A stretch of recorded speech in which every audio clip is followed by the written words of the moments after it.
Oh, what a blessing to be here. Seattle, Seattle, Seattle. I want to salute Reverend Lavisha, who was just so magnificent. Give it up for her as well. Give it up for her as well.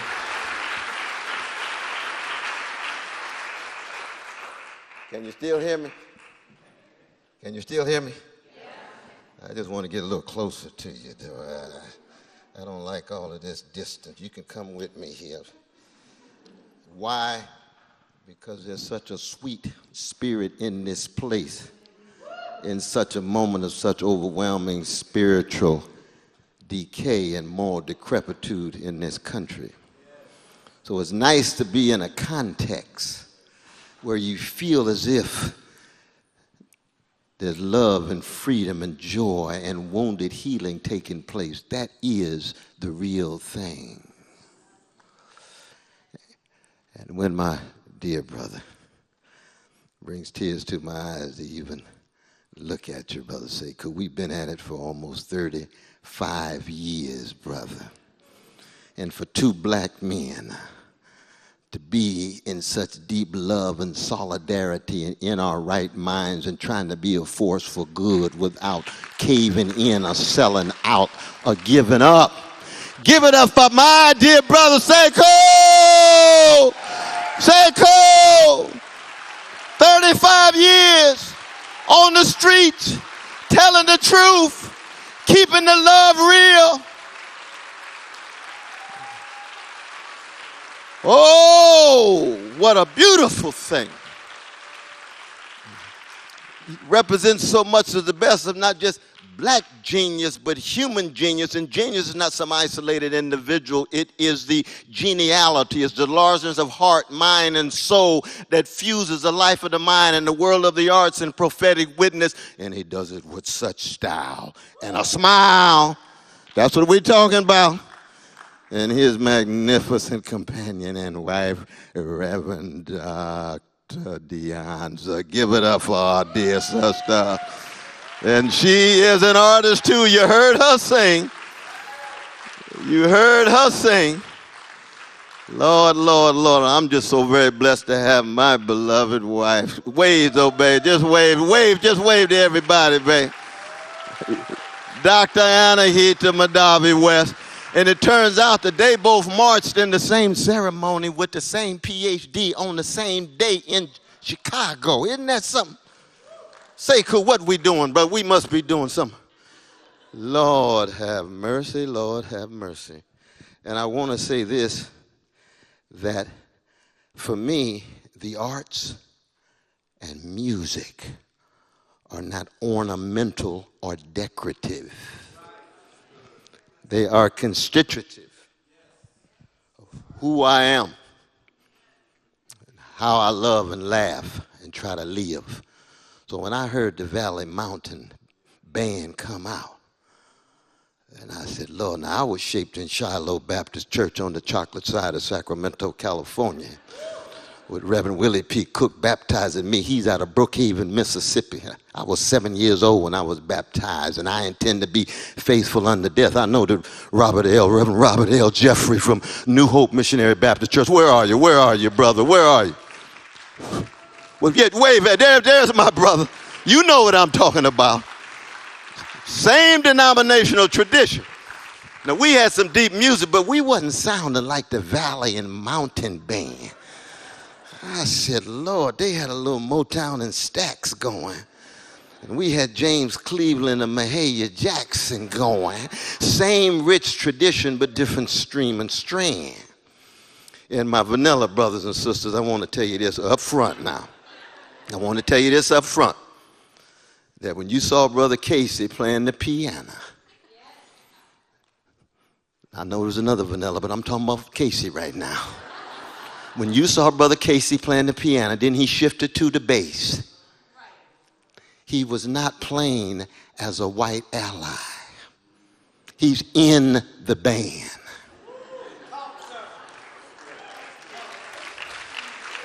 He's in the band. When you in the band, you are integral and constitutive of the collective performance, raising your voice in such a way that you know you involved in something bigger than you. That is what solidarity is at its deepest level. That's right. That's right. When our Jewish sister Carole King wrote for a genius named Aretha Franklin, Carole King wasn't writing as a white Jewish ally. She's in the process of creation in terms of generating some beauty that might touch the souls of other folk. She just happened to be writing for a genius.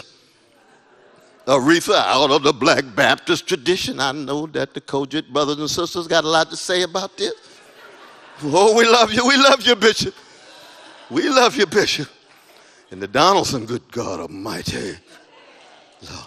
But I say that to say that we must never, ever, in bleak moments and grim and dim times, start our focus on simply the organized greed, the weaponized hatred, and the routinized indifference toward the vulnerable that constitutes the makings of fascist forces that results in a wholesale fascist empire.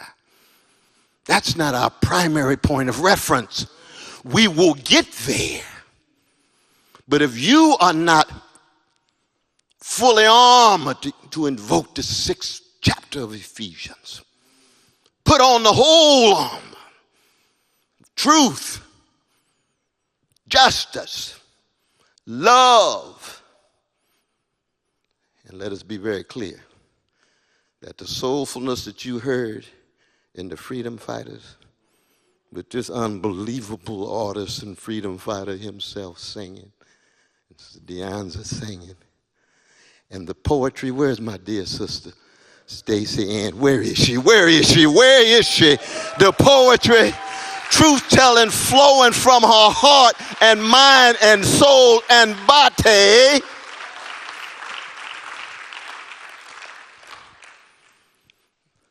It was soulful. And I come from a soulful people, a great black people who generated levels of soul that in many ways was unprecedented, not because of them being black, because there's a whole lot of folk of black pigmentation who are flat as a pancake. Soul is something that you create, you choose to go in that direction. And soul ain't nothing but the sharing of a soothing sweetness against the grim backdrop of a catastrophe. And y'all felt the empowerment, the soothing, the wounded healing, the joy. And without that, you can never, ever constitute a genuine opposition to the gangsterization and the thugification of the American empire that's taken place. Because you'll never be a soldier that can sustain the battle. You might be a summer soldier. You know, we got a lot of summer soldiers. Choose social justice as a nice little lifestyle over a few months. And then when the going gets tough, all of a sudden, they get weak as a pre-sweetened Kool-Aid. It's hard to find them. Yes, that was a nice little life choice I made for a couple of years, but it had nothing to do with who I fundamentally am, because in the end, I'm about my upward mobility. I'm about my careerism. I'm about my opportunism. And I can't wait to live large in some vanilla suburb and actually be very much of the dominant tendency of the American empire, which is organized greed, weaponized hatred, and indifference to the plight of the vulnerable.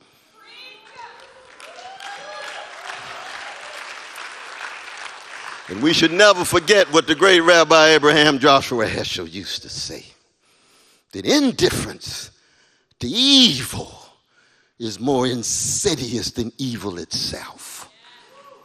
If you turn your back on those who are suffering, coarsen your conscience, harden your heart, so you end up with just a chilly soul. And that is what has taken over so much of the culture of the American empire. But let us not be deceived. The age of monstrosity, the age of calamity, the age of barbarity does not begin with a gangster named Trump. He's not the cause of it. He's a sign of it. He's a symbol of it. It's been around a long, long time. In fact, we have to be very honest about it. And some folk may disagree with me because my Christian sensibility sometimes becomes overwhelming.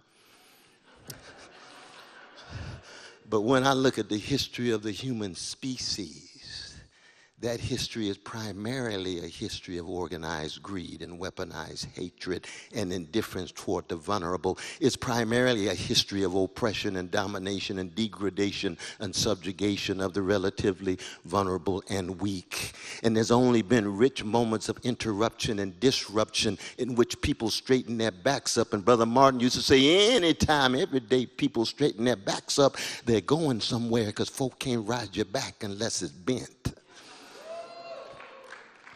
And how do you get folk to straighten their backs up?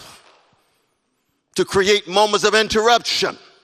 And I'm not just talking about politics. I'm talking about things of the spirit.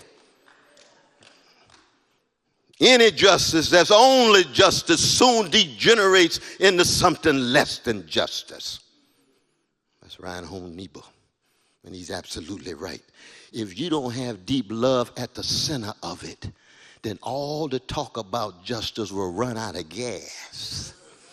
You need something deeper than justice. Now, Shakespeare talked about mercy in Merchant of Venice, didn't he? With that great reflection on mercy. Mercy is deeper than justice, too. But I come from a tradition of a great black people. And we have had to deal chronically with targeted hatred every day of our lives, every month of our lives, every year of our lives.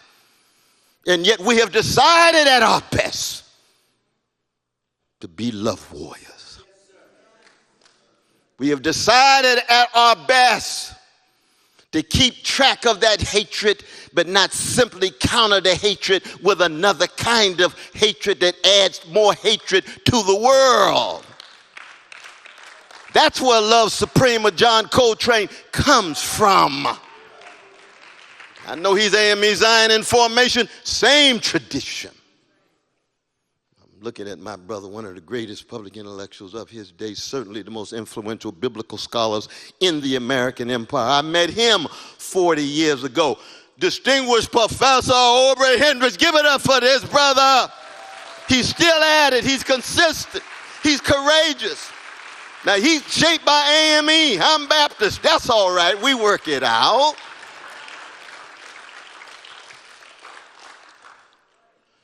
But Stevie Wonder, love and need of love.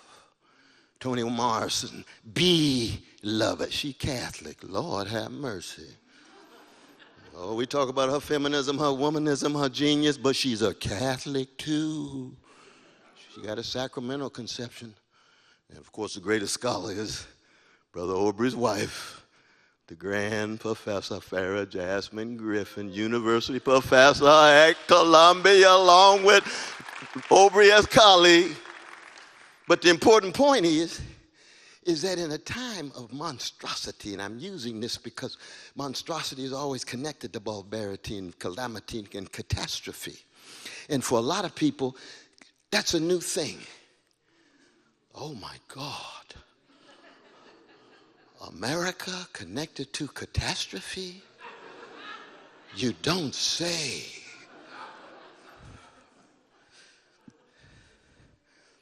That's one way of saying, when you listen to the freedom fighters, you notice how funky they were?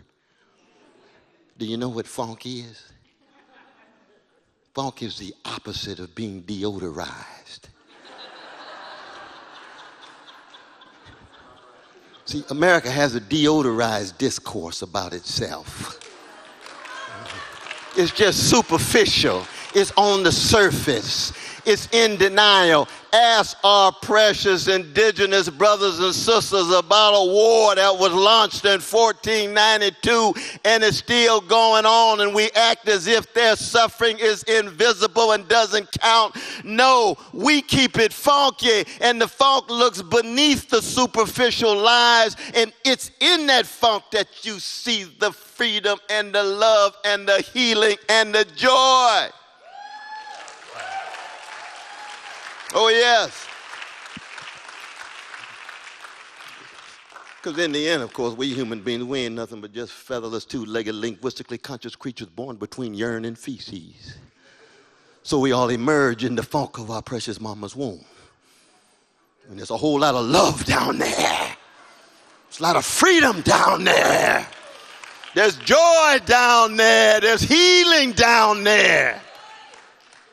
I was blessed to work on an album with Brother Bootsy Collins called Funk Capital of the World. Came out in 2007. We traveled all the country together.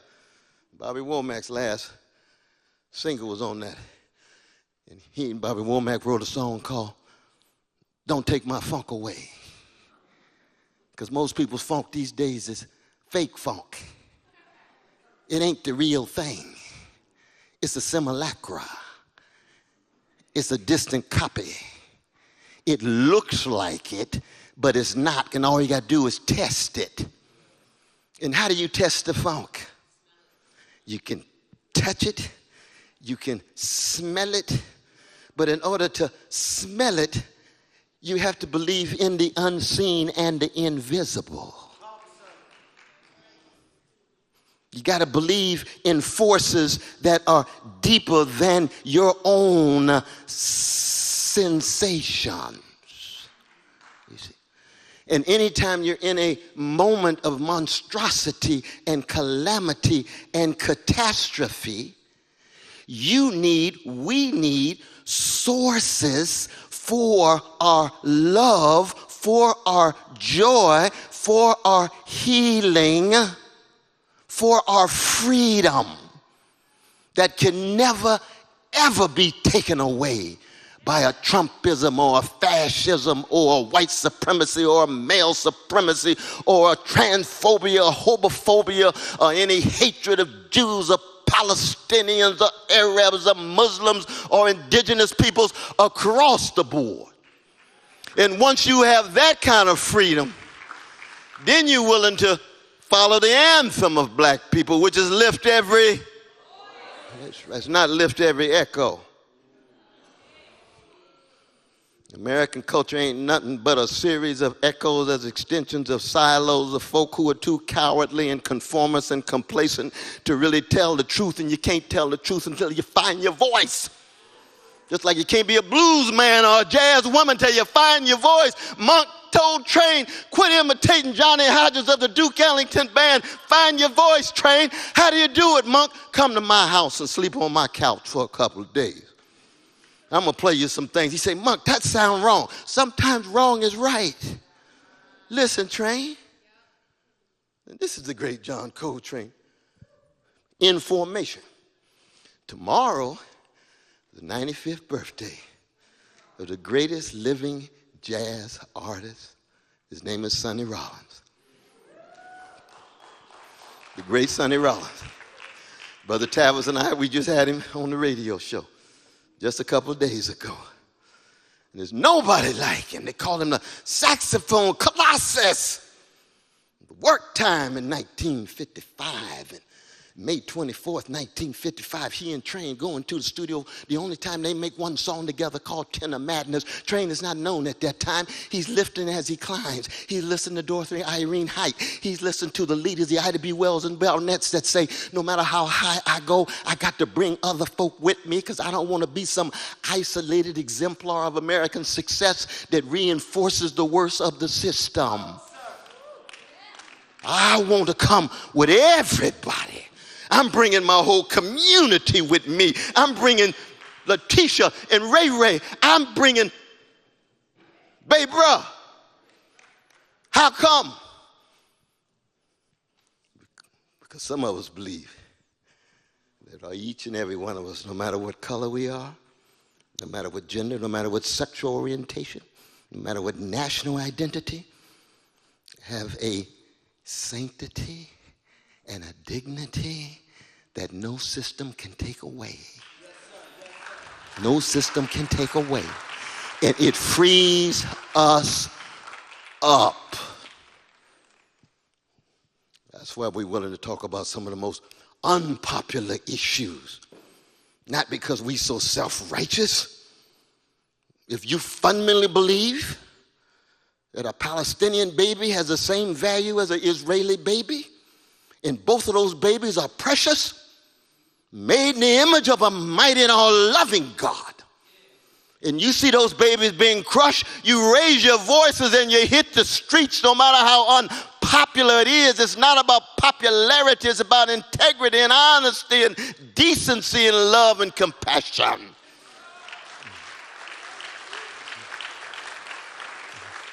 And you should be willing to do exactly the same thing if those were Jewish babies being crushed by Arabs or Palestinians, or if they're African babies being crushed by Europeans, or European babies crushed by African rulers. That's what it is to be moral and spiritual at the deepest level. That's how you keep it funky. Oh yes, indeed, indeed. One of the most difficult things about America is that America is unique among American empires because it denies that it is an empire. There's been about 70 of them since the beginning of the species. United States number 68. Every empire comes and goes.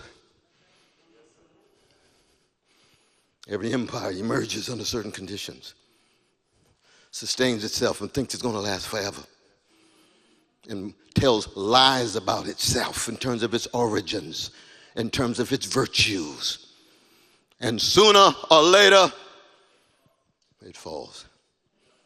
Hegel said history itself ain't nothing but a slaughterhouse and a slaughter bench. Edwin Gibbon, in his magnificent magisterial reading of the decline and fall of the Roman Empire, said what?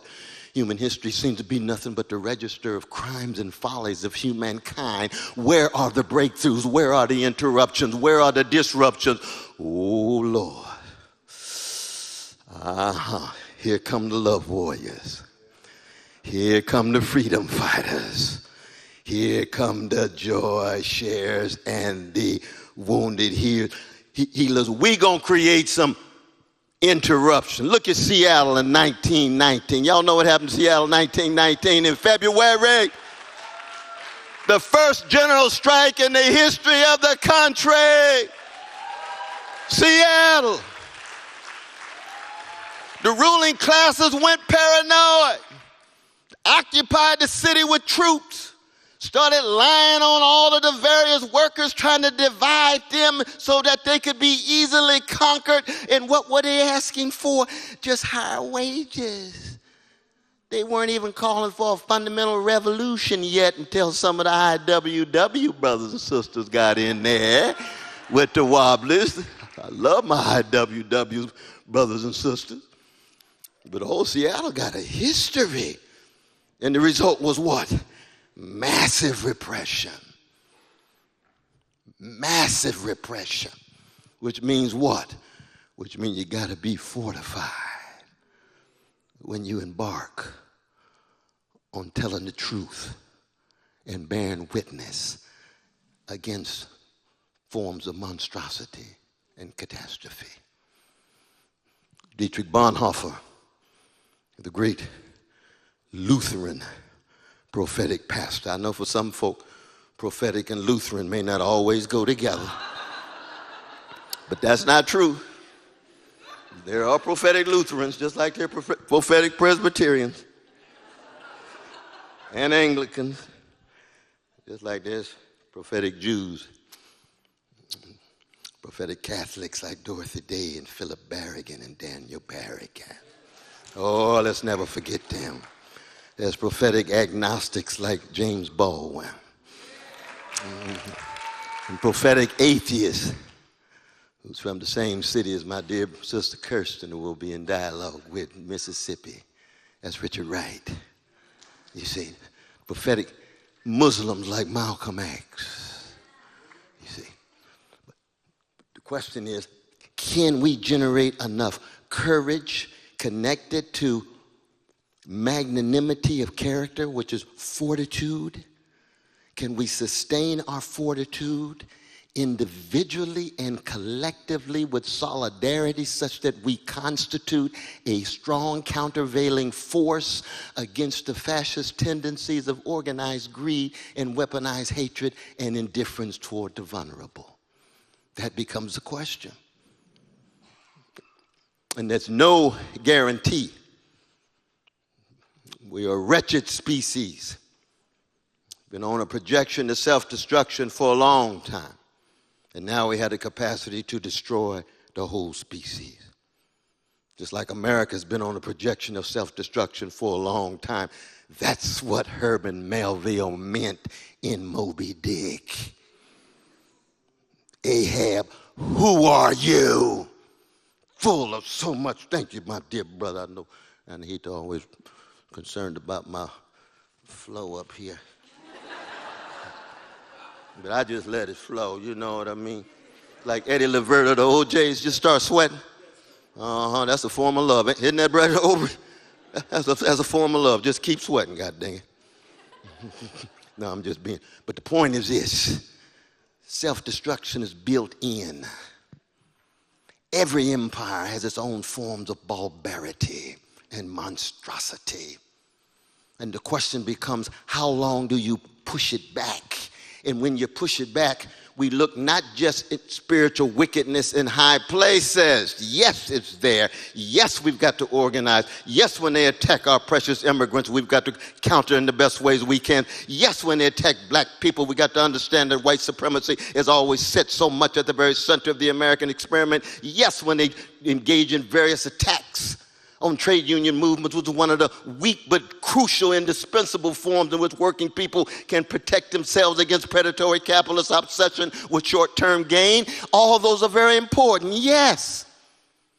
But if we overlook questions of integrity and honesty and decency and character, then we just end up generating more and more collaborators of the system. And that's what happened in the last 60 years. Unbelievable declines of Brother Martin and Malcolm and Diane Nash. These are folks that had a cause. And like Dietrich Bonhoeffer, they had what he called a costly grace, not a cheap grace. Cheap grace is commodifiable and quantifiable. Cheap grace these days ain't nothing but your brand. Never confuse your brand with a cause. I come from a black people who were branded on those barbaric slave ships and encountered those barbaric slave auctions and put on those barbaric slave plantations.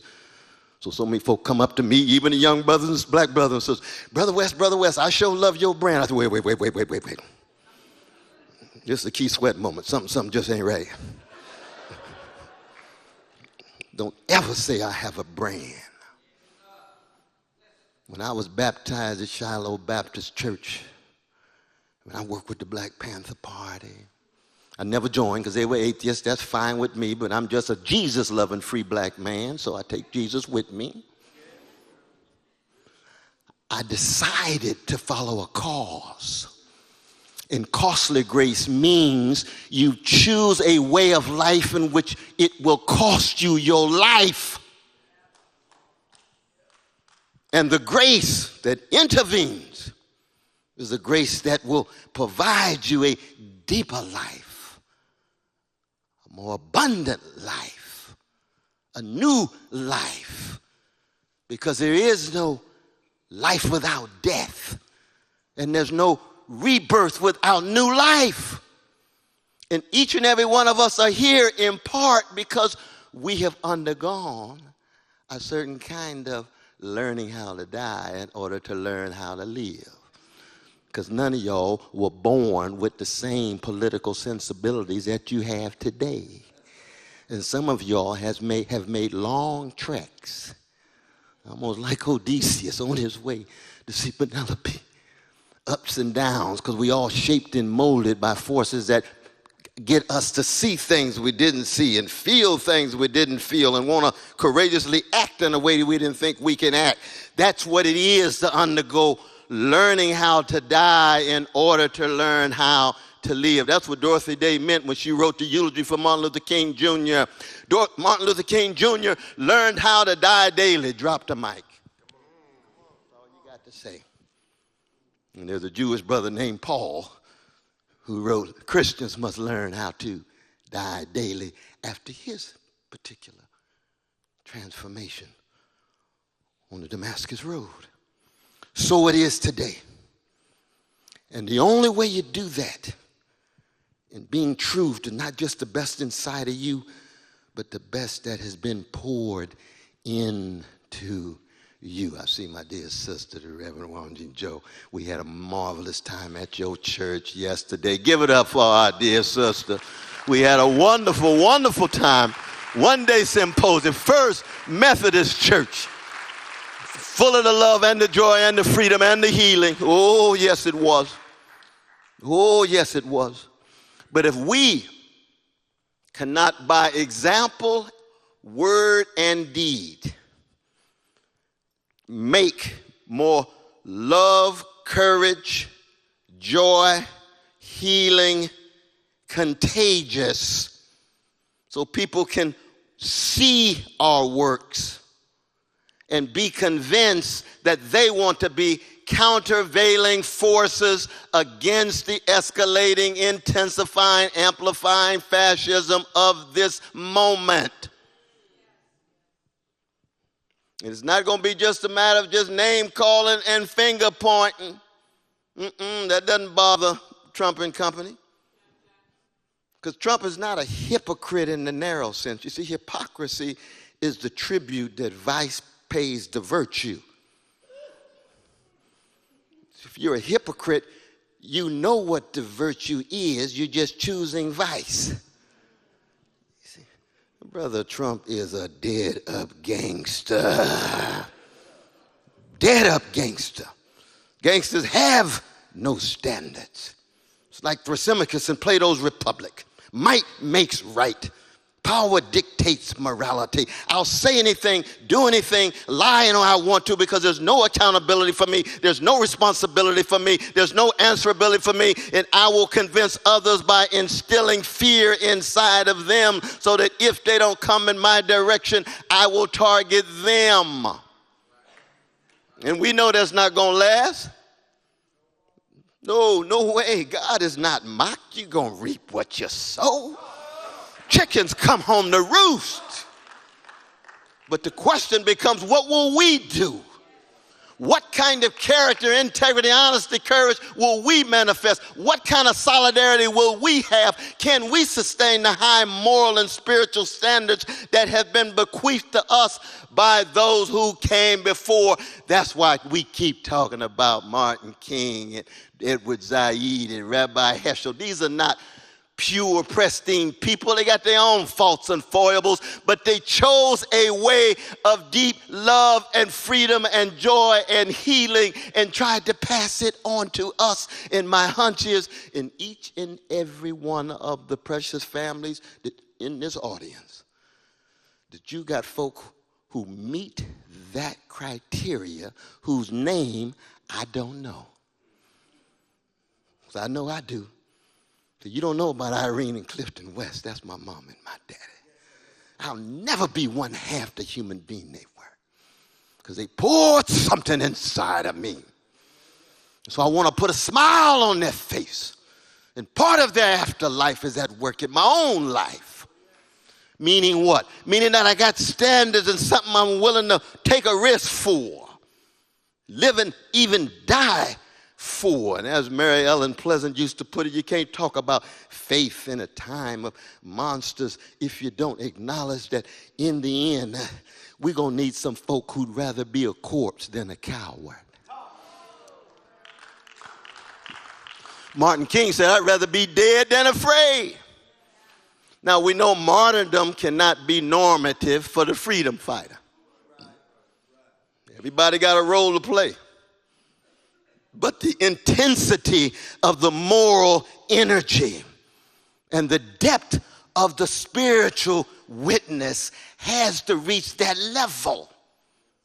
I've taught in prisons now since 1970, 55 years now it is.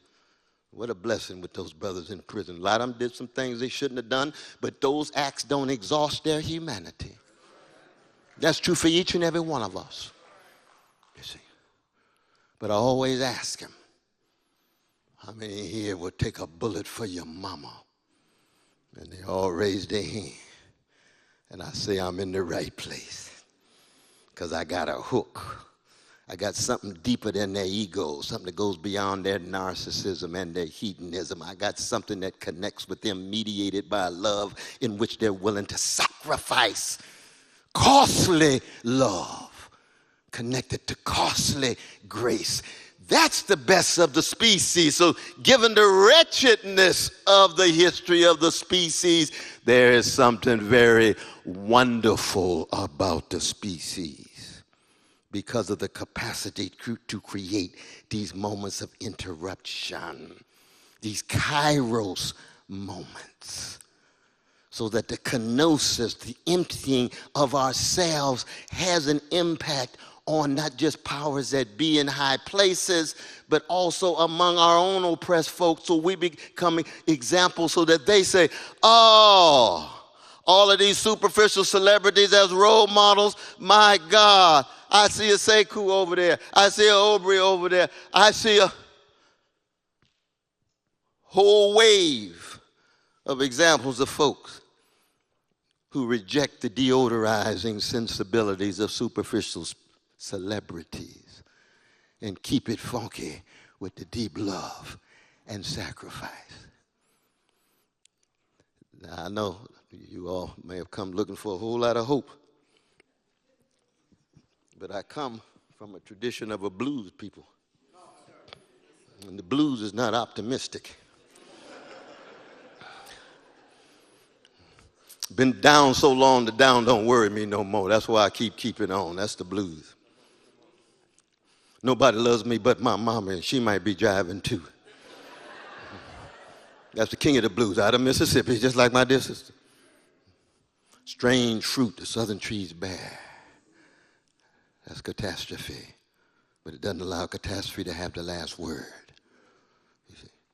So faith in an age of monsters is about being able to fall back on the rich traditions, the rich ways of life and structures of feelings that sustain us, that lead us to reach out to be in solidarity with peoples in Haiti, peoples in Sudan, peoples all over the world, no matter what color, no matter what nation, because it's a moral and spiritual matter, just like love that cuts deeper than any of the labels.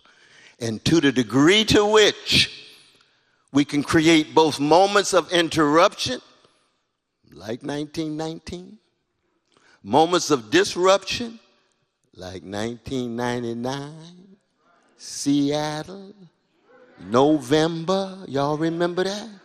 The whole world takes notice.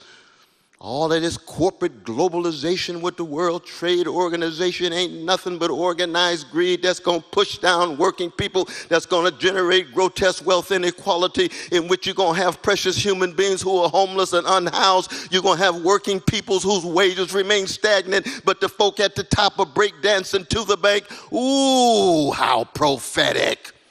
Let us never forget 1999 and 1919, just like we never forget this black musical tradition, which is the greatest tradition of the modern world when it comes to spiritual fortitude and artistic genius and moral courage. But is it enough? That's always a question. Because the younger generation come up to me and say, Brother West, you know, I'm getting tired of all of this Martin Luther King business thing. We got to move. We got to do something. I say, okay, I'm keeping track of you. What you doing? I noticed that you just stepped over Brother Johnson here. He's out on the street. I didn't got time for that. I got to get my analysis together. No. Character goes hand in hand with your analysis. We need spokespersons, so-called leaders who are nothing but extensions of ordinary people who have decided to pay a heavy cost and to tell a truth in such a way that they're willing to pay the ultimate cost, but do it in the spirit of humility with a spiritual tenacity that is passed on to the younger generation. That's what we need. We need it in the churches, in the mosques, in the temples, in the synagogues. We need it on the block. We need it in music. We need it among the poets. Rabbi Heschel gave a great lecture at Union Seminary called No Religion is an Island. And he stood there and said, the greatest ecumenical movement of our day is nihilism. And I foresee an escalating fascism. And every group can be seduced by it. Idols are promiscuous. So don't tell me you can't oppress people just because you've been oppressed. Don't tell me you can't commit a genocide just because you undergone genocide. Don't tell me you can't put folk down, be they women or gays or lesbians, just because you black and somehow you got to deal with Jim Crow and the legacies of slavery. No, we talking about moral consistency. This is a human thing. Everybody has the capacity to choose to be a gangster and a thug. I was a gangster before I met Jesus. I ain't nothing but a redeemed sinner with gangster proclivities right now. I work on it every day. Every day. It's a human thing. And if we can make that challenge, maybe we can create broader, thicker moments of interruption. And if that's a possibility, then maybe not just the beloved community, but those friends for known called the wretched of the earth have a chance to live a life of dignity and decency with access to the world's resources, with children and families in such a way that the joys of life will be available to them. That's what we're after. And that's what we, all of us, I hope, decide in this faith, in the age of monsters, that we will be faithful to that beloved community until death. Is that right? You all feel that way? Do you feel that way? Are you serious? Are you really serious? Are you really, you going to throw down in your own way? Are you going to throw down? Are you going to be willing to speak the truth? Willing to bear witness? Willing to embrace others even when you disagree? Know that you're tied to something bigger than you. Oh, then we still got a chance. Oh, what a beautiful thing. Oh, what a beautiful thing.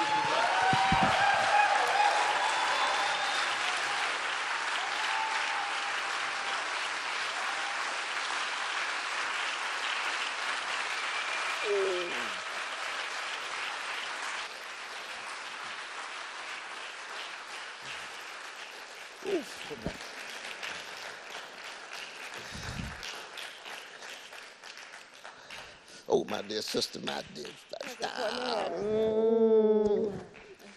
My dear sister.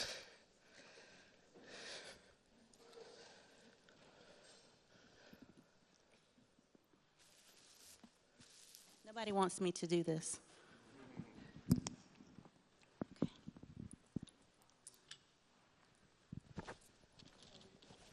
Oh, is it coming through? Is yours on? Testing.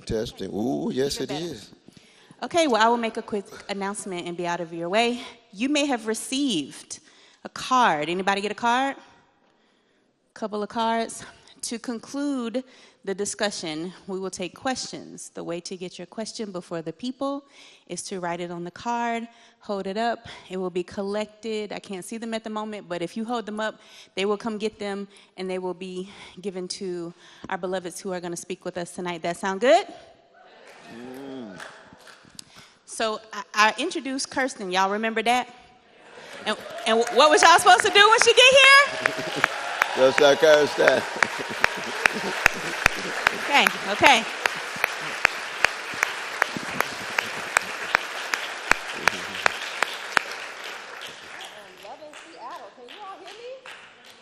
You all hear me clearly with the microphone? Okay, good. How you all doing this evening? Can we give it up one more time for the brilliant Dr. Cornel West, y'all?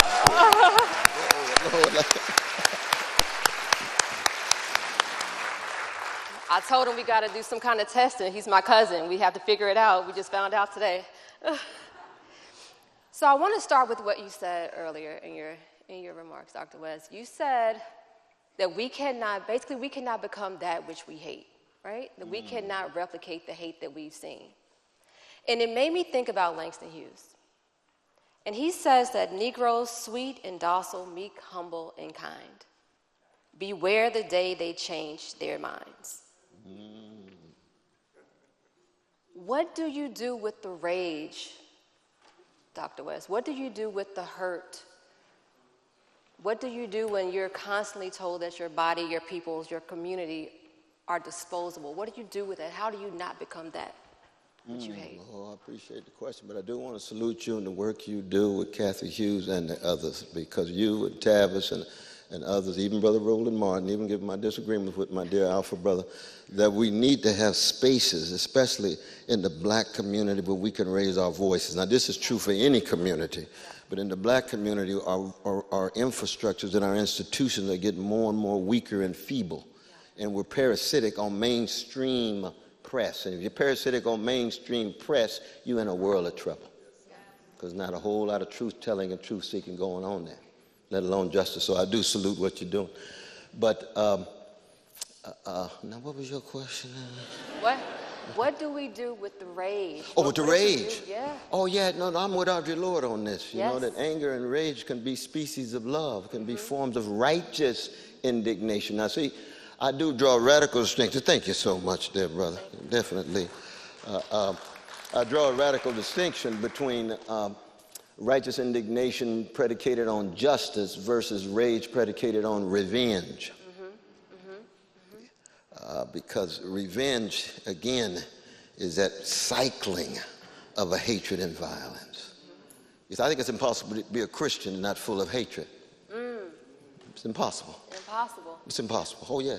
Oh, yeah. That's why Jesus said, love your enemies, because you follow Jesus, you're going to have so many of them. Oh, no, if you're a follower of Jesus and people are patting you on the back and giving you titles and prizes, you know something is wrong. Something is wrong. And you got so many Christians these days who want to follow Jesus but be on Pontius Pilate's payroll. You see, so it's just window dressing on Sunday. You see, prosperity gospel and the blood, reduce the Kool-Aid, dip in and get your blessing. And the preacher living high, living large. And the prayer, the prison ministry, weak, but the building fund expanding. Yeah. And the pastor's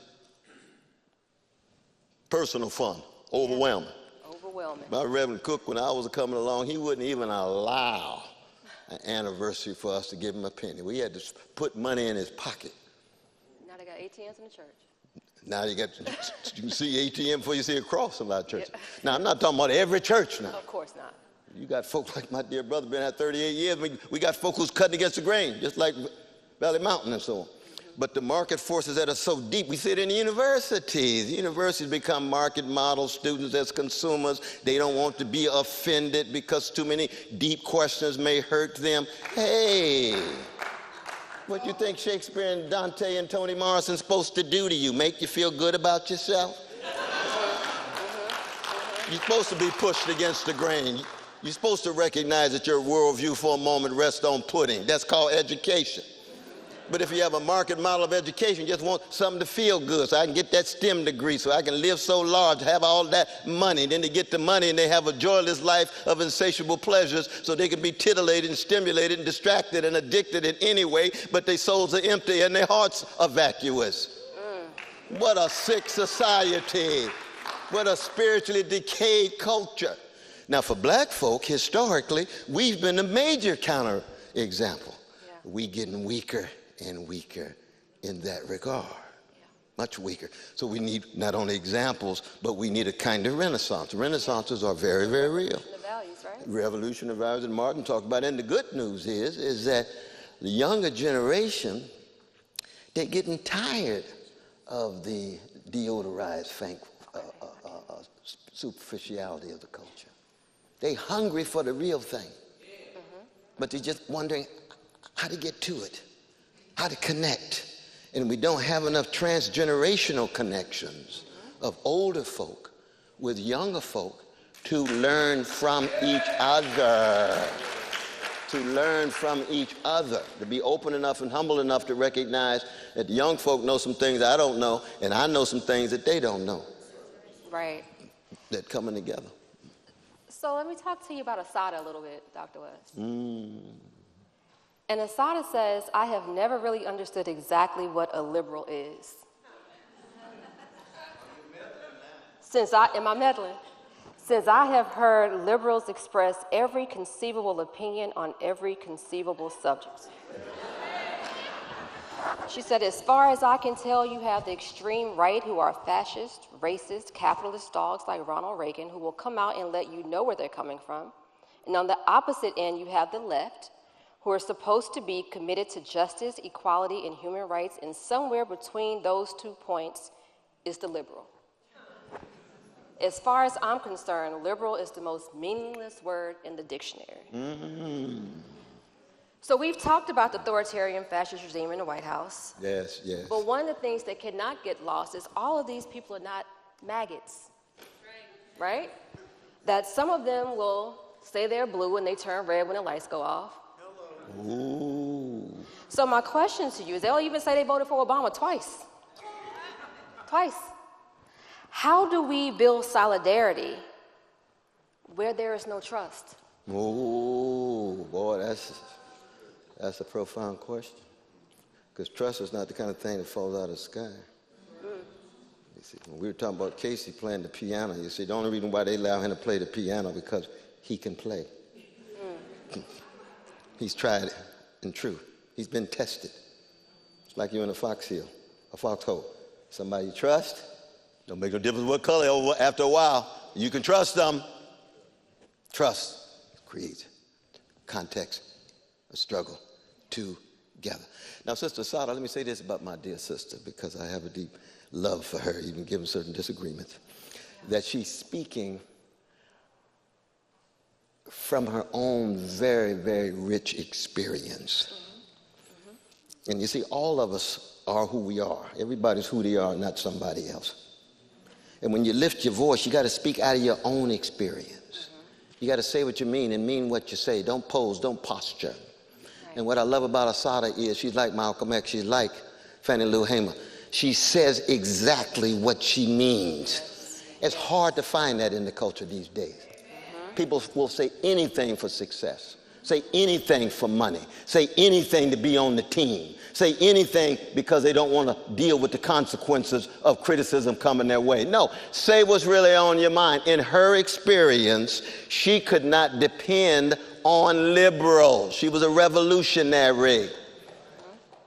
And it was the liberals who forged the crime against humanity called mass incarceration that had devastating impact on chocolate communities. It was the Democratic Party and the liberals that did that. And they come in all colors. See, Pharaoh is just not solely vanilla. They come in all colors. But it also meant that Asada's experience is not the same as other people's experience. Meaning what? Let's take somebody who is a person of integrity. Let's take somebody like Harold Washington of Chicago. I love that brother. He decides to be intellectual politics. Now, anybody who decides to be in intellectual politics is going to be in a world of trouble. Because electoral politics is the site of big money flowing. It's the site of corruption in both parties. Fascism in the Republican Party. I don't know what, because neoliberalism is about to collapse. I don't know what the Democrats are doing. All I know is that they're rudderless, spineless, no backbone. And yet, there's some folk in the Democratic Party who really trying to be decent people. They want to raise issues of genocide, but they can't use the word. They want to raise issue of the poverty, but they can't use the word. They want to raise issues of class conflict, but they can't use the word. Now, Brother Bernie, you know, he's not in the party, but he connects with the party, and he raises a number of these. God bless my dear brother. But I got my critique of my dear brother Bernie, too. So that somebody like Asada, she would say, like, now, Brother West, I think that you're being a little bit too charitable to those folk. I'm a revolutionary, brother. And I say, I know that, my dear sister, and I'm praying for you, and I understand that. Because, you see, we in the black freedom struggle, we have a variety of voices. And we have disagreements.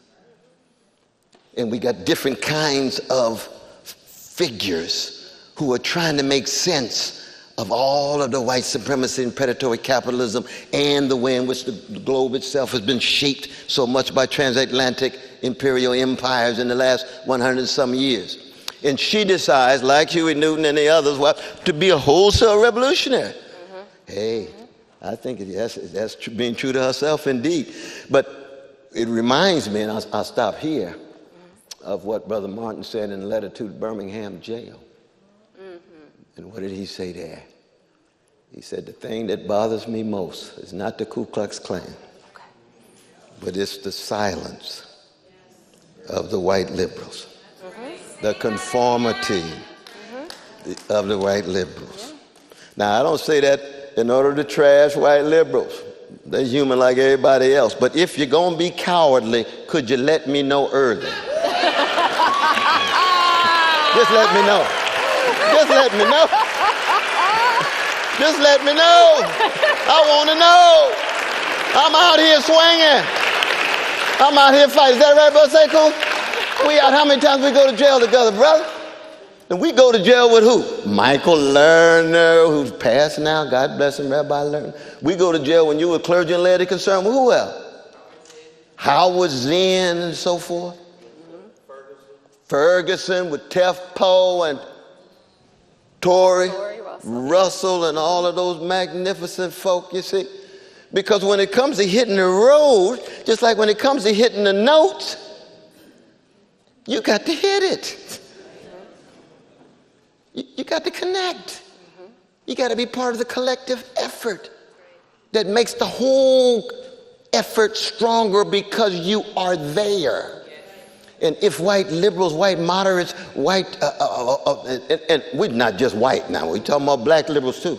We talked about it earlier. Oh, Lord, Lord, Lord, yes. If they're going to give Obama a peace prize, but he got 7 wars going on, he's dropping 26,000 bombs every year and still giving the peace prize, what peace are we talking about?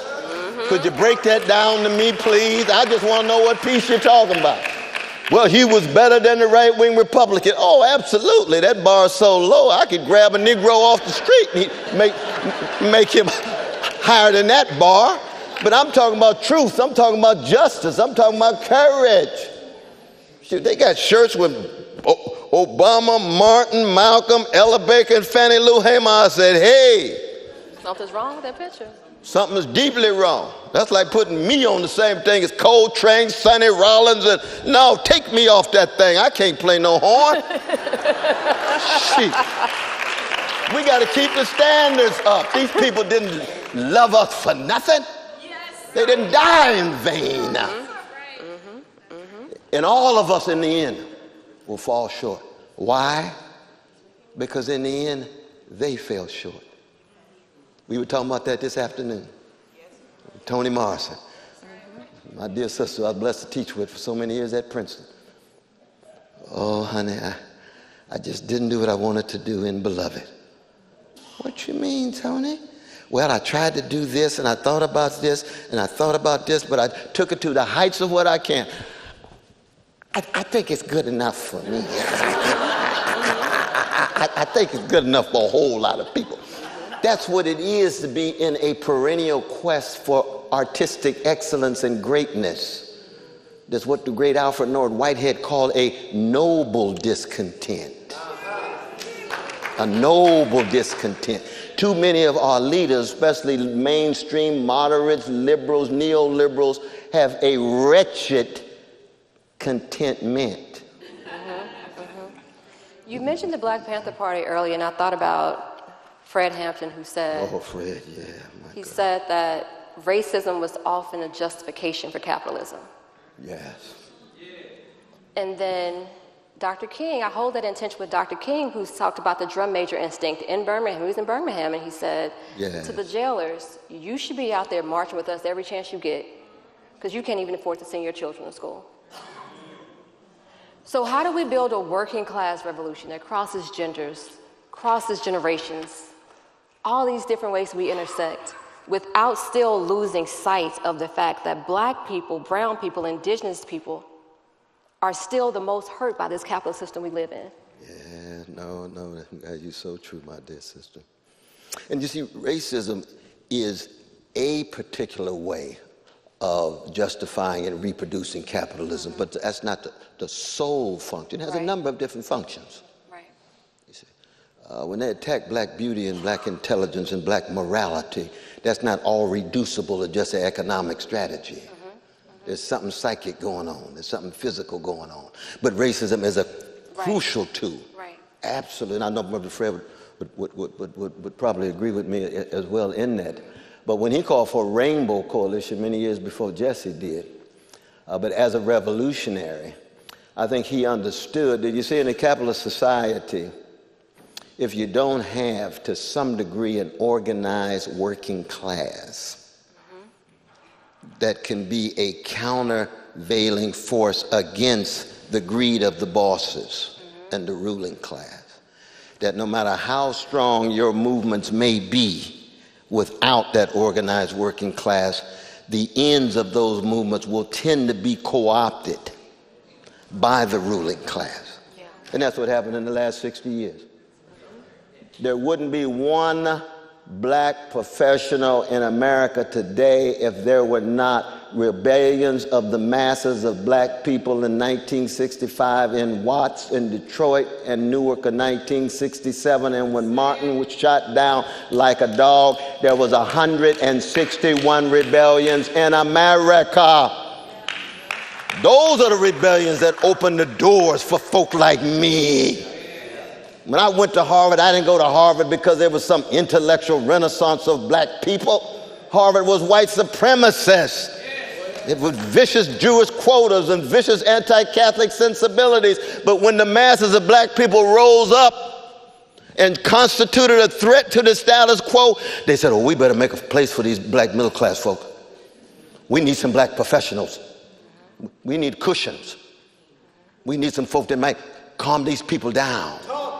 We need some folk that somehow, the plight and predicament of the Black middle class will be the measure of Black progress, rather than the plight and predicament of the Black poor who dealing with mass incarceration and all of the drugs and all of the guns and bullets flowing with all of the unnecessary wasted life. And then you got the preachers and the bishops and the churches and the mosques and the temples right there in the community, overwhelmed by it.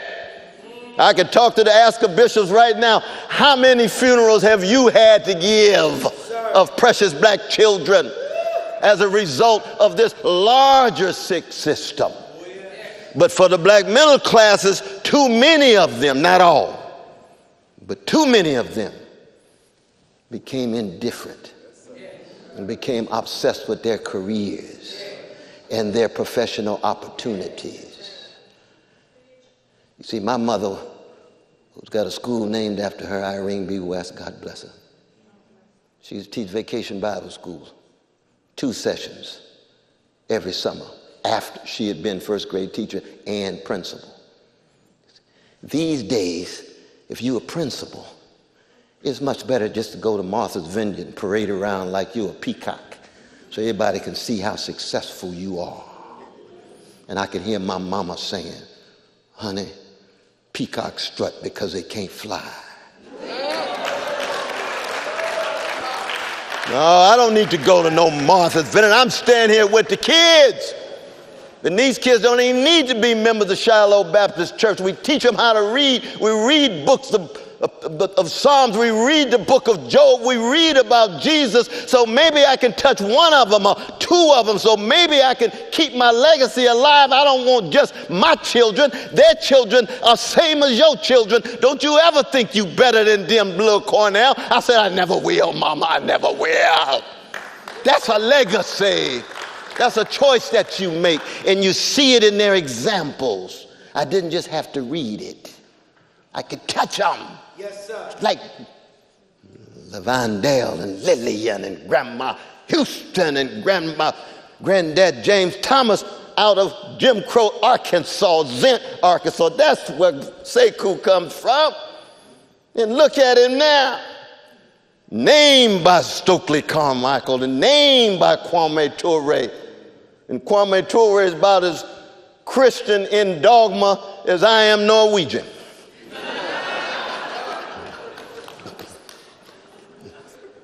But he had so much love in him that he was willing to live and die for black people. When he called black power, remember what he said? A lot of people just say, they just part the section. We want black power. We want black power. Because you mean Freedom Now was a slogan for NAACP. Martin's right there with him. We want black power. What did he say right before? I'm 22 years old. I've been to jail 24 times. I'm tired of these people beating down on me. They tried to crush Fannie Lou Hamer. We want black power. Anytime you hear that slogan, keep in mind that context. Nobody goes to jail 21 times when you're 20-some years old on behalf of a Jim Crow people, a degraded people, a hated people, a terrorized people, a traumatized people, unless you love them. Now, he just also happened to be a scientific socialist and a materialist and a secular person and so forth and so on. But I tell you this about Stokely. He was sitting right next to me at James Baldwin's funeral in December 1987. And when Mary Baraka stepped up and Toni Morrison stepped up and gave their eulogy, he cried like a baby. From Trinidad and the Bronx. He cried like a baby. That's love. Christians ain't got no monopoly on love. No. But some of us choose to remain Christians and want the world to know that we got to love that the world didn't give us and love can't take away. Oh, yes. Oh, yes.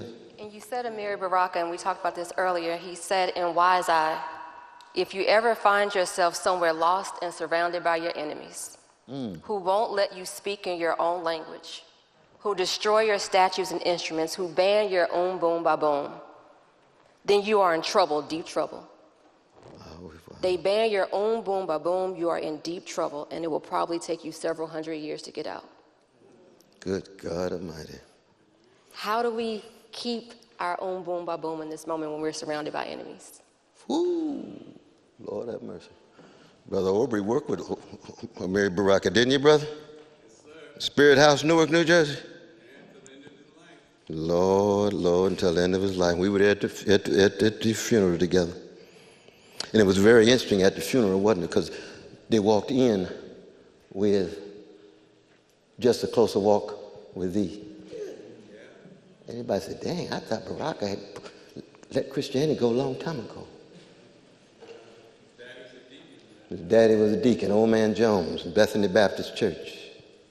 And even when I spoke, I said, oh, it was in Sunday school that Baraka was also deeply shaped when he stepped into the pulpit at 9 years old and shut down the heat.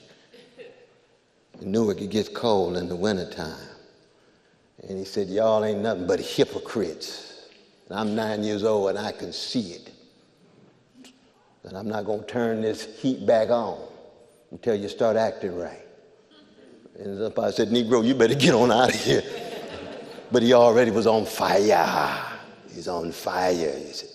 And so when you invoke Baraka there, ooh, he's on fire. But he undergoes his changes, you know. He himself marries a lovely Jewish sister, Sister Hetty Cohen. They got 2 beautiful kids. He's part of the Beat Poet movement with Allen Ginsberg and a whole host of other folks.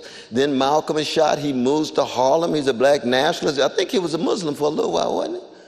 Like Mary means teacher with the great Maulana Karenga and him. But they were black nationalists, strong black nationalists. Didn't think white folk had any potential whatsoever. Then he becomes a Marxist-Leninist. Next thing you know, he's calling for solidarity with the working classes of all colors. He's undergoing changes and transformation. The common denominator is his love, but he's shifting because he's looking for a way out. And I was blessed to, interact with him in most of those stages. And he said, dang, Brother West, you still a Christian? You've been a Christian all these years. I said, yeah, I made a promise though, brother, but that don't make me better than you. You just went through more changes than me. And I know you was praying for me when you were Muslim, and even as a Marxist-Leninist, I hope you're thinking good thoughts. There is... I know we're limited time, and we talked a lot about Palestine this evening. Yes. And the genocide that is going on, and also how white supremacy is a party crasher. That we're not just talking about Trump and what's going on now. This is something that President Obama fully supported. When we talk about what was going on, and funding Israel, and consistently saying that Israel has a right to defend itself. And I don't understand the world in which defending yourselves equals slaughtering children and slaughtering elders. And I think about, and this is not, and you all know this is not just from 2023. We can read about the Nakba of 1948. This goes back 75 plus years. So I just want to make sure in this moment that we're naming the importance of solidarity in this moment. Israel bombed Palestinians in Bethlehem on Christmas Day. That's right. How do you call yourself a Christian and support that? Well, you can say, how do you call yourself a decent human being? But certainly it's Christian. But I mean, Christians, we have such a long history of atrocities and barbarities. And Christians have been hating Jews and Muslims and other Christians for a long, long, long, long, long, long time. Let's just be honest about this. But I think we also had to put this thing in a crucial context, which is in part, it's twofold. Because you see, when it comes to Jewish brothers and sisters, they're a hated, terrorized, traumatized people for 2,500 years. Yeah. You see?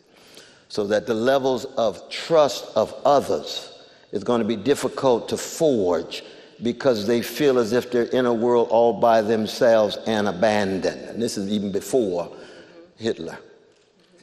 And then after Hitler, they feel it even more. Now you look at the U.S. government vis-a-vis the genocide that took place of our Jewish brothers and sisters. What was the response of the U.S. government? Turning boats away? Yeah. U.S. St. Louis? You see, it wasn't in any way solidarity whatsoever. It was geopolitical interests, no morality at all. But then, Jews jump out of the burning buildings of Europe, and they're looking for a place to land. And the early Zionists said what? Maybe Uganda. Maybe Central America, maybe the Middle East. They were debating. They're looking for a place. Well, we understand that. Any people who have been hated and terrorized, they're looking for a place of safety. That's why we left the terrorized South and came to Seattle. Now, Jimi Hendrix and them, they got here and kept the funk real and everything. But you get to Seattle and it's kind of Jim Crow Jr., but it's a little better than Jim Crow Senior. Yeah. Well, our Jewish brothers and sisters are looking for a way out. And they decide to choose this land, and very much like the Pilgrims, you have to decide, are you going to coexist like Albert Einstein and Judah Magnus and Ahakaham and other Jewish voices wanted, or are you going to dominate like Jabotinsky? No accident, Netanyahu's father was the assistant of Jabotinsky. What did Jabotinsky say? We are a colonizing people and we must annihilate these indigenous peoples for our land. That sounds a little bit like some of the founding fathers of America. We've got an empire of liberties and we got to wipe out these savages in order for our democracy to flower and flourish. You see. And so the Jabotinskys dominate. And the result is that logic of that particular kind of colonizing mentality to annihilation, ethnic cleansing, genocide. So then we see once again in the human drama a people who have been so deeply hated and terrorized and traumatized, like precious Jewish brothers and sisters, not all of them, but enough of them significantly with power, deciding to hate Palestinians, deciding to terrorize Palestinians, deciding to traumatize Palestinians, resulting now in genocidal attack. And it is a human story. Black folk did a version of that in Liberia. You get run out of white supremacist America, go to Canada for a while, it's a little bit too cold. Pick out a piece in Africa, subjugate the indigenous peoples, and call the capital of the country Monrovia. Name the capital after a slaveholder named James Monroe. And see, that's the kind of stuff that kind of push you toward misanthropy. You know, it's like, dang, should we just give up on human beings? Can't we do anything right? Every time we get a chance to make a breakthrough, here come the greed, here come the hatred, here come the cowardliness, here come the conformity. And yet, we can be realists with a blues sensibility rather than cowardly pessimists. The realism says, pessimists, y'all got some strong points. Yeah. You know what I mean? Yeah, some strong points. But you don't have memories of my grandmama. You don't see what I see when I look in the darling eyes of my grandchild. You don't feel what I feel when I hear Sekou and the freedom fighters play their music. Or when Reverend Jeffries, young blood still here? Yeah, it is. Where is it? Where is my young blood brother? Yes, love you, brother. Your father was noble and remains noble in New York in so many ways. When you step to that pulpit, just like Jeffrey and the others, something is going on bigger than you. No matter what you are, I'm a cracked vessel, you a cracked vessel, but you know something's working bigger than you. Is that right, my brother? Absolutely. And when that something bigger than you touches people, you can't be a pessimist. You can't be a pessimist. You just remain a blues man holding on to the cross with a sense of dissonance and deciding to live life in the minor key. That's what Duke Ellington meant when he said black people have made dissonance a way of life. To live in the minor key and see what it's like. That's why Curtis Mayfield used to tune his instrument just to the black notes. That's what his grandmother taught him on the west side of Chicago. Not because of black notes and he was beautifully black, because she wanted a certain sound, you see. And you stay just in the C, there's not enough funk there. You need some dissonance, and maybe you can get under the notes and around the notes and flatten the notes and get beside the notes, because that's a way of transfiguring your pain and transfiguring your catastrophe into compassion and in a sense of community and solidarity. So that I do understand the pessimists. There's a whole school, as you know, Afro-pessimists. Yeah. And I love those brothers and sisters. I love them. They just wrong, that's all. I can understand why they're saying that, but they're wrong. So I have one more question I'm going to answer. Get most of a few questions from the audience, but I want to bring black women into this space. How many sisters we got out here tonight? Oh, yeah? Yes. So the Come By Here River Collective says that if black women were free, it would mean that everybody was free. Because if black women were free, it would necessitate the destructions of all systems of oppression. And I tell my people I talk to all the time, if you know about Nat Turner but not Mary Turner, you're doing it wrong. If you're talking about lynchings but not the fact that slavery was sustained because of the rapes of black women, you're doing it wrong. Yet and still, black women are still now tasked with saving democracy every time. Isn't that the truth? What do you say? What words of encouragement can you offer to black women who say, you know what, I'm tired. I can't send my children to school without them getting shot. I can't let them walk down the street without being killed by police officers. I can't get help from my doctor when I'm giving birth. I'm getting pushed out of the workforce while more white men are getting hired. Yet I'm still told to go to the polls and vote to save a country that has never loved me. What words of encouragement can you offer, Dr. West? Lord have mercy. I sure appreciate your questions. I can't answer them directly with any power, but I'm doing my mumbling and the best I can do, because these are some powerful queries, though. But again, anytime we think of one group, it's never monolithic or homogeneous.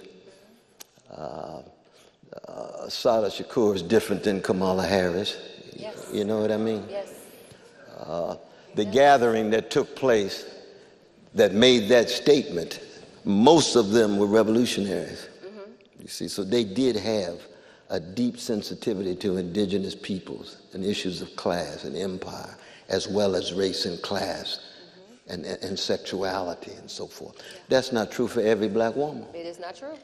You see. All skin folk and kin folk, we know that. That's exactly right. That's exactly right. But it's also true that when it comes to my tradition, the black freedom tradition, that there's a disproportionate, both number and quality, of black women who have been at the forefront of it.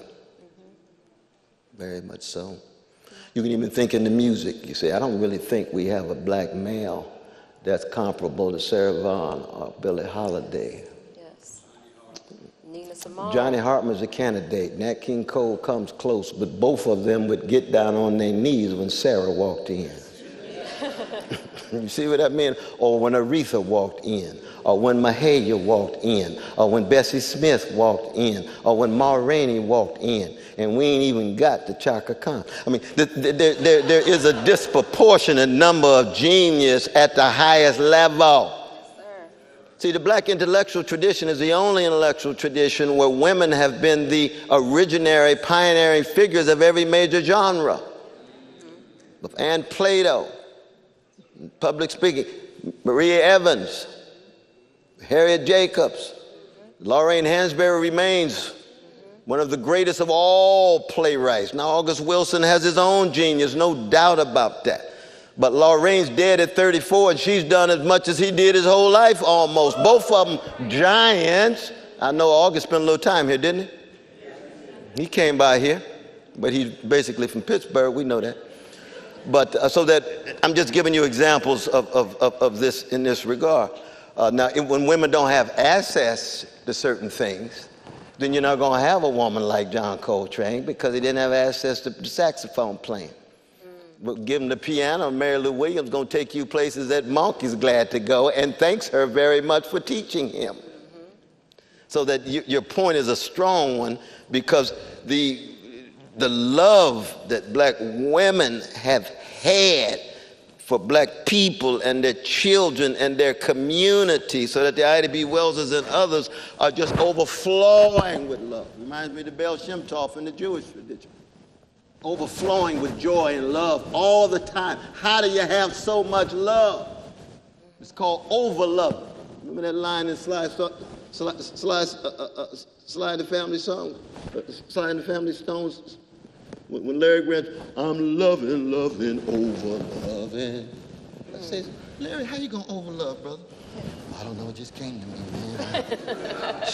I've been looking at all these black folk supposed to be trashed, put down, and they keep fighting anyway. That's what love does. That's what justice is, what love looks like in public, but it's the love that's at the center of it. And therefore the role of black women with that love, this is Sada Shakur. We can go on in that regard. Yeah. And of course, Toni Morrison is the greatest novelist, not just of the black tradition, but alongside Melville of the American literary tradition. Absolutely. We have a great question here, and it's about youth. Who wrote the question about, I work with all youth and folks in the diaspora. Are you still here? Youth are often questioning the role and efficacy of protest demonstration in our movements. What are the main methods, tactics of interruption we can offer youth? And I think we've talked about the Black Panther Party, young people. MLK assassinated before 40, Malcolm assassinated before 40, Medgar Evers assassinated before 40. Selma, young people, movements led by young people. What can we offer the youth in this moment? It's true. In Birmingham, 3,000 black kids went to jail, filled the jails with the kids. Malcolm got very upset about that. He said, no, you don't send the kids to jail like that. Not but these white supremacist gangsters down here with our children. He and Martin clashed, but they ended up, of course, overlapping and significant. But you know, they were supposed to go to the United Nations together in June of 1965. We learned from the FBI that they were going to go to the United Nations together, put the United States on trial for the violation of the human rights of black people. It would have been a very different black freedom movement if Martin and Malcolm had come together like that. Yeah. Very, very different. They didn't get a chance to do that. But again, with young folk, I want young folk to be free enough, to make sure they keep enough love inside of their heart, to be courageous enough to pursue their own ways of both thinking and strategizing. Yeah. You know what I mean? Yeah. Over the internet and so forth now, things that I may not fully understand. But I'll say this before I leave, because I did accent the general strike of 1919. What I would like to see in the country is a massive national strike that shuts the whole country down. Shut it down. And we shut it down in the name of truth and justice. What was this thing? Want me to say it again?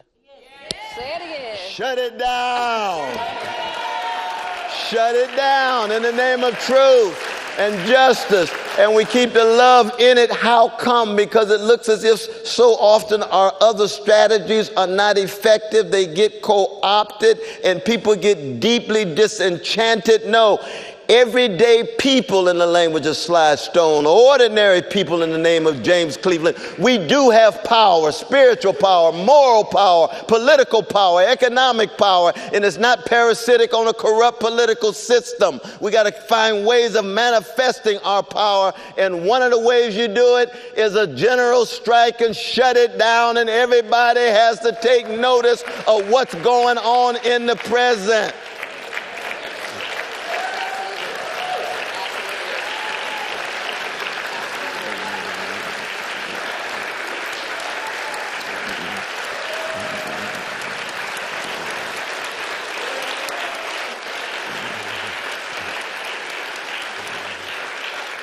But that's just my opinion on the situation, because young folk got a lot of views that I need to listen to.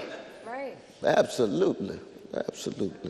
In this moment, Dr. West, and I say this with all love and solidarity to my colleagues in Palestine who have been killed for trying to report on the truth, not just the bombing of the hospital, but the 200 plus that have been killed over the last 2 years since this reemergence of what's going on. All love and solidarity to them for just trying to report on the genocide, the Holocaust that is happening in Palestine right now. But how do we hold the media's feet to the fire to stop sanitizing the racism promoted by the president himself?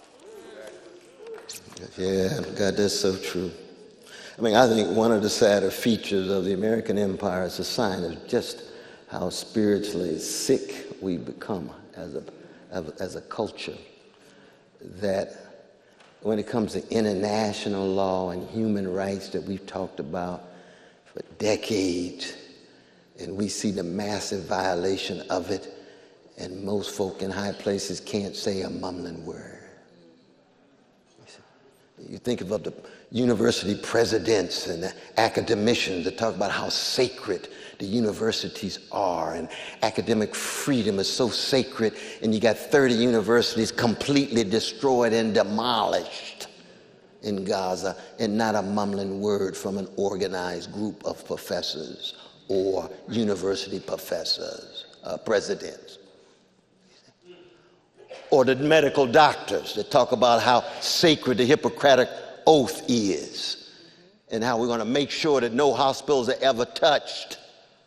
Where are the doctors when you talk about the hospitals that have been destroyed and demolished in Gaza? And you say to yourself, my God, these folk are thoroughly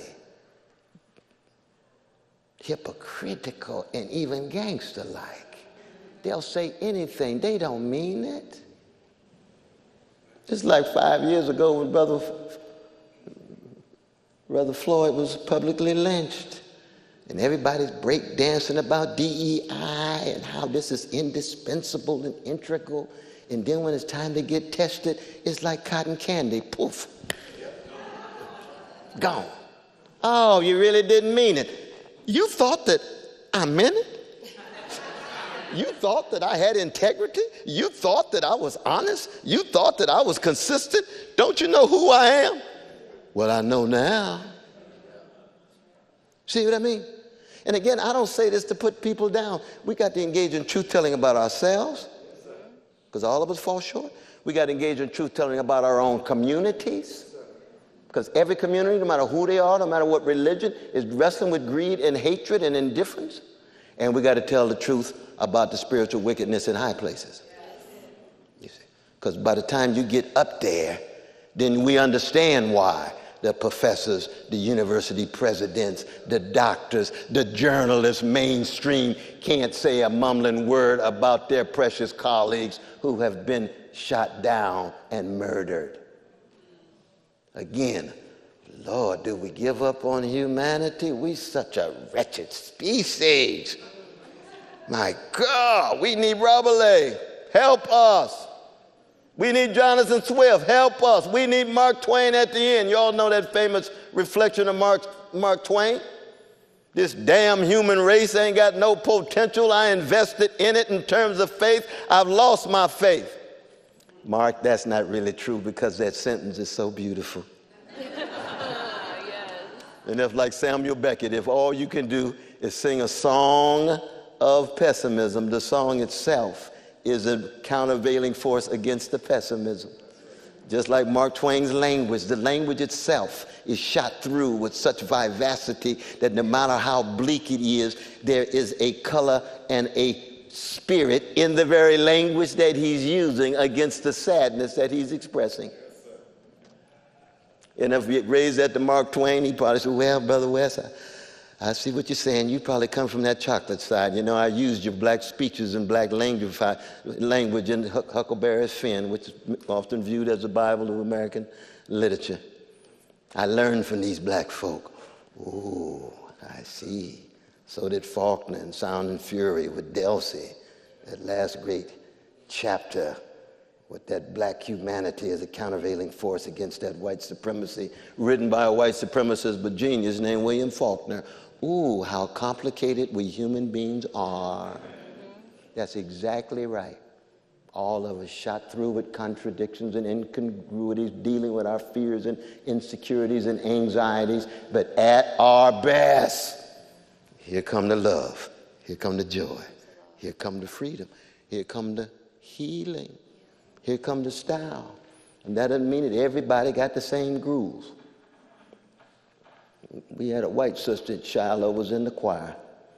Never did really get on the beat. You know what I mean? Was she on the 1 and the 3? She never did, and everybody loved her to death and hugged her every week and so forth. That's all right, girl. We feel the love. That's right. Which is not a matter of just laughing at, we're laughing with her. Because she's part of the community. She's embraced because of her integrity and her humanity, and in that case, the fact that she's a follower of Jesus too, and all of her faults. So I just hope that we all leave encouraged to be courageous. That's what we want tonight. We want to make sure we're more fortified. Very, very much so. And Dr. West, I said this to you privately. I'm going to say it to you publicly. Thank you for your courage. Thank you for your genius. Thank you for your brilliance. Thank you for your moral consistency and your clarity. I have been in this industry enough to see the arrows that have been flung your way, and I have seen you stand in spite of. And I appreciate you. You have served as a North Star for me personally, so it is an honor to be in conversation with you. So I just want us to give us Dr. Cornel West a standing ovation. Lord have mercy.